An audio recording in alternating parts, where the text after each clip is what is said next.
saya kasihi sekalian. Assalamualaikum warahmatullahi wabarakatuh. Kita lancarkan program Nilam hari ini bersama dan juga TV PSS TV Pusat.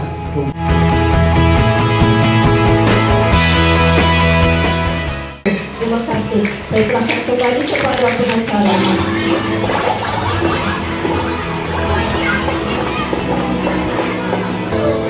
Seperti berada dalam cerita. Membaca membantu kita. Tuan Guru Besar Encik Mazlan binti Wahab yang dihormati, hadirin yang dihormati, jodoh yang paling patut antara kita ini bukan sekadar Assalamualaikum warahmatullahi wabarakatuh and good morning everyone.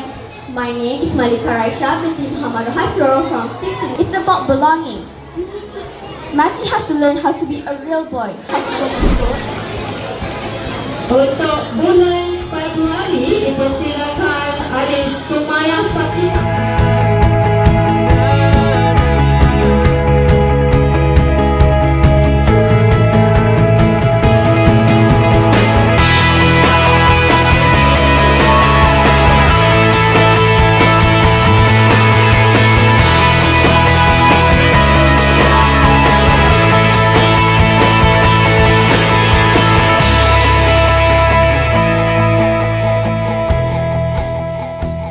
Okey, Alhamdulillah kita telah selesai melaksanakan majlis pelancaran untuk pembogaran Nilam dan juga TPSS.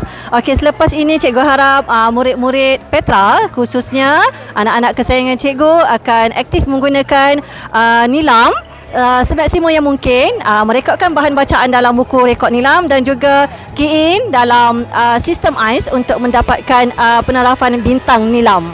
Okey, itu sahaja daripada cikgu. Sekian, terima kasih.